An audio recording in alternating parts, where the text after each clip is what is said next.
ಕೊಡ್ತೀನಿ ಅಂತ ಹೇಳಿತ್ತಲ್ಲ ಸರ್. ನೋಡಿ, ಕೇಂದ್ರ ಕೊಡಬೇಕಾದ್ರೆ ಇವರು ಅದಕ್ಕೆ ಸರಿಯಾದಂಥ ಒಂದು ವ್ಯವಸ್ಥೆ ಇದೆ. ಇಡೀ ಅವರೇನು ಕರ್ನಾಟಕಕ್ಕೆ ಒಂದಕ್ಕೆ ಕೊಡಲ್ಲ, ಇಡೀ ದೇಶದಲ್ಲಿರುವಂಥ ಎಲ್ಲ ನೀರಾವರಿ ಯೋಜನೆಗಳಿಗೆ ಅವರು ಯಾವುದು ಫಿಟ್ ಅಂತ ಅನಿಸುತ್ತೋ ಅದಕ್ಕೆ ಕೊಡ್ತಾರೆ. ಅವರು ಅದನ್ನು ತರುವಂಥ ಧೈರ್ಯ ಶಕ್ತಿ ಈ ಸರ್ಕಾರಕ್ಕೆ ಇರಬೇಕು. ಪದೇ ಪದೇ ಹೋಗ್ತಾರಲ್ಲ ಸರ್, ಹೋಗಿ ಎಲ್ಲಾರನ್ನು ಭೇಟಿ ಮಾಡ್ಕೊಂಡ್ ಬರ್ತಾರಲ್ಲ ಸರ್. ಅಲ್ಲ, ಈಗ ಸಿದ್ದರಾಮಯ್ಯನವ್ರಿಗೆ ನಾಟಿ ಕೋಳಿ ತಿನ್ನಕ್ಕೆ ಟೈಮ್ ಐತೆ. 4 ಅವರ್ 5 ಅವರ್ ಕೂತ್ಕೊಂಡು ನಾಟಿ ಕೋಳಿ. GST ಮೀಟಿಂಗ್ ಯಾಕೆ ಹೋಗಲ್ಲ?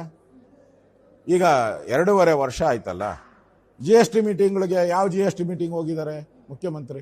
ಅಲ್ಲಿ ತಾನೇ ತೀರ್ಮಾನ ಆಗೋದು. ಇದು ಕುರ್ಚಿ ಉಳಿಸ್ಕೊಳ್ಳೋದಕ್ಕೆ ಸರ್, ಇದು ಕುರ್ಚಿ ಉಳಿಸ್ಕೊಳ್ಳೋದಕ್ಕೆ ನಾಟಿ ಕೋಳಿ ಸಾರು ಮುದ್ದೆ ಹಂಗ್ ಫಾರ್ಮುಲಾ ಮಾಡ್ಬಿಡಿ. ನಾಟಿ ಕೋಳಿ ತಿನ್ನೋದ್ರಿಂದ ಕಾಂಗ್ರೆಸ್ ಅಲ್ಲಿ ಇಡೀ ದೇಶದಲ್ಲಿ ಎಲ್ಲಾ ಪ್ರಾಬ್ಲಮ್ ಸಾಲ್ವ್. ಇನ್ಮೇಲೆ ರಾಹುಲ್ ಗಾಂಧಿ ಒಂದು ಲೆಟರ್ ಬರೀಲಿ, ನೋಡಿ ಈ ಮಾಡಲ್, ಅವ್ರ ಮಾಡಲ್ ಹೇಳ್ತಾ ಇದ್ದಲ್ಲ, 5 ಗ್ಯಾರಂಟಿ ಕರ್ನಾಟಕ ಮಾಡಲ್ ಮಾಡಿದೆ, ಇದು ಇಡೀ ದೇಶಕ್ಕೆ ಕೊಡಬೇಕು ಅಂತ ಹೇಳಿದ್ದಾರೆ ರಾಹುಲ್ ಗಾಂಧಿ ಅವರು. ಈಗ ಒಂದು ನಾಟಿ ಕೋಳಿ ಸಾರು ಇಡೀ ದೇಶದಲ್ಲಿ ಕಾಂಗ್ರೆಸ್ ಎಲ್ಲೆಲ್ಲಿ ಒಡಕಿದೆ ಅಲ್ಲಿ ನಾಟಿ ಕೋಳಿ ಸಾರು ತಿನ್ಬಿಡಿ ಅಂತ ಹೇಳಿ. ನಾಟಿ ಕೋಳಿ ಸಾರು ತಿನ್ನೋದ್ರಿಂದ ಮನಸ್ಸುಗಳು, ಒಡೆದಿರೋ ಮನಸ್ಸುಗಳು ಒಗ್ಗಟ್ಟಾಗಲ್ಲಮ್ಮ. ಕಣ್ಣಲ್ಲಿ ಕಣ್ಣಿಟ್ಟು ಮಾತಾಡೋ ಶಕ್ತಿಯನ್ನ ಅವರಿಬ್ರು ಕಳ್ಕೊಂಡಿದ್ದಾರೆ, CM ಡೆಪ್ಟಿ CM.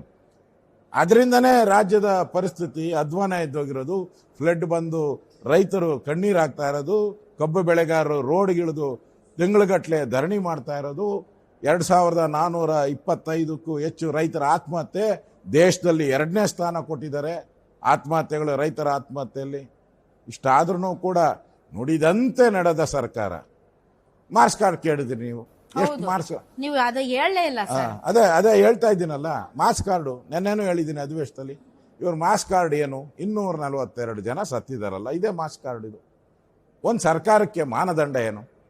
ಈಗ ಯಾರೋ ನಮ್ಮ ಹುಡುಗ ಎಕ್ಸಾಮ್ಗೆ ಹೋಗಿರ್ತಾನೆ, ಯಾವ್ಯಾವ ಸಬ್ಜೆಕ್ಟಲ್ಲಿ ಪಾಸ್ ಆಗಿದ್ದಾನೆ ಅಂತ ಮೇಷ್ಟ್ರು ಮಾರ್ಕ್ಸ್ ಕಾರ್ಡ್ ಕೊಡ್ತಾರೆ. ಈ ರಾಜ್ಯದಲ್ಲಿ ಸುಭಿಕ್ಷವಾಗಿದ್ದಾರೆ ಎಲ್ಲ ರೈತರು ಅನ್ನೋದಕ್ಕೆ ಮಾರ್ಕ್ಸ್ ಕಾರ್ಡ್ ಯಾವುದು? ಅವ್ರ ಜೀವನ. ಇವಾಗ ಇಷ್ಟು ಜನ ಸತ್ತಿದಾರಲ್ಲ, ಆತ್ಮಹತ್ಯೆ ಮಾಡ್ಕೊಂಡು ಸತ್ತಿದ್ದಾರಲ್ಲ, 2000 ನಾನೇ ತಪ್ಪು ಹೇಳಿದ್ದಾನೆ, 2400 ಚಿಲ್ಲರೆ ಸತ್ತಿರೋ ಅಂಥದ್ದು.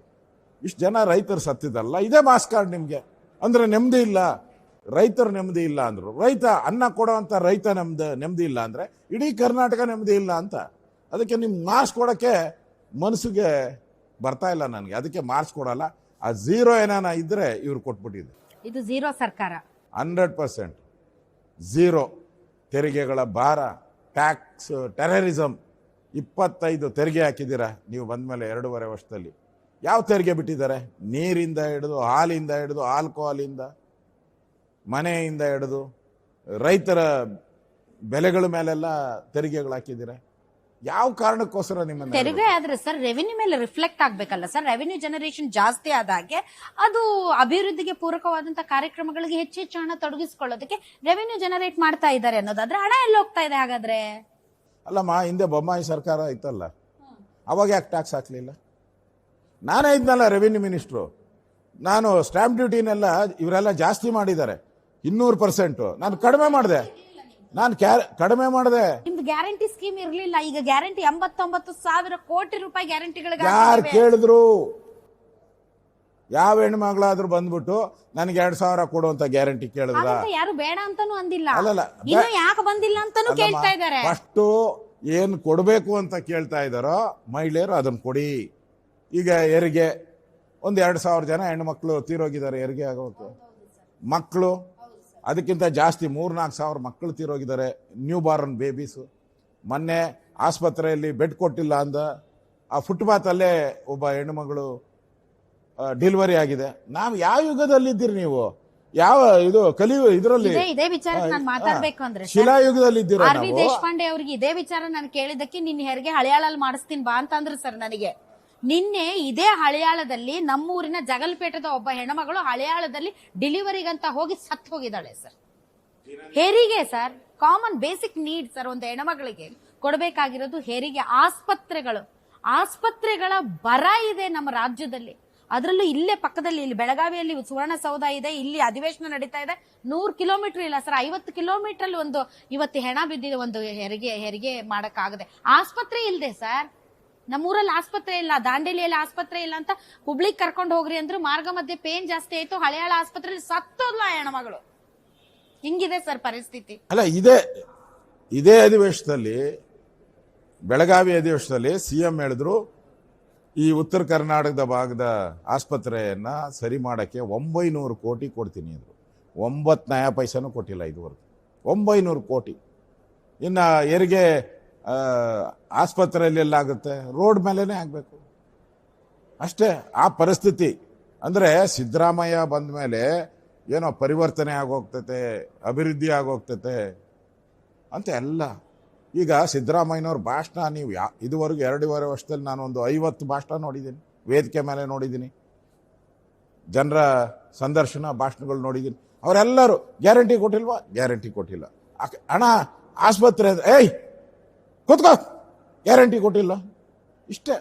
ಅಂದರೆ ನೀವು 2,000 ಕೊಟ್ಟರೆ ನಿಮ್ಮ ಮನೆಗೆ ಆಸ್ಪತ್ರೆ ಬಂದ್ಬಿಡುತ್ತೆ, 2,000 ಕೊಟ್ಟರೆ ನಿಮ್ಮ ಮನೆಗೆ ಕುಡಿಯೋ ನೀರು ಬಂದ್ಬಿಡುತ್ತೆ, 2,000 ಕೊಟ್ಟರೆ ರಸ್ತೆ ಬಂದ್ಬಿಡುತ್ತೆ.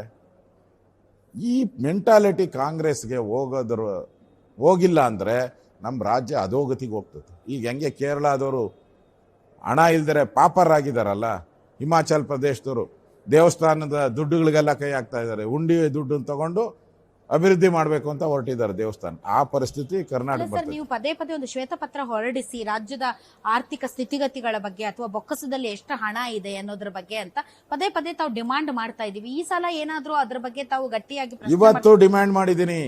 ಇವತ್ತು ಉತ್ತರ ಕರ್ನಾಟಕದ ಬಗ್ಗೆ, ಅಲ್ಲಿನ ಫೈನಾನ್ಸ್ ಪರಿಸ್ಥಿತಿ ಬಗ್ಗೆ ಶ್ವೇತಪತ್ರ ಬಿಡುಗಡೆ ಮಾಡಿ ಅಂತ ಡಿಮ್ಯಾಂಡ್ ಮಾಡಿದ್ದೀನಿ. ಅವ್ರು ಉತ್ತರ ಕೊಡಬೇಕು ಅದ್ರ ಬಗ್ಗೆ, ಅದನ್ನು ಡಿಮ್ಯಾಂಡ್ ಮಾಡಿದ್ದೀನಿ. ಶ್ವೇತಪತ್ರ ಬಿಡುಗಡೆ ಮಾಡೋಕ್ಕೆ ಅವ್ರಿಗೆ ಆಗ್ತಾ ಇಲ್ಲ. ಯಾಕೆಂದರೆ ಅದೇನ ಶ್ವೇತಪತ್ರ ಬಿಡುಗಡೆ ಆದರೆ ರಾಜ್ಯದ ಜನ ಚಿಮಾರಿ ಆಗ್ತಾರೆ. ಅದು ಡಾಕ್ಯುಮೆಂಟ್ ಆಗುತ್ತೆ. ಡಾಕ್ಯುಮೆಂಟ್ ಅವ್ರೇನು ಹೇಳ್ತಾರೆ, BJP ಅವರೆಲ್ಲ ಸಾಲ ಬಿಟ್ಬಿಟ್ಟು ಹೊಟ್ರು ಅಂತ.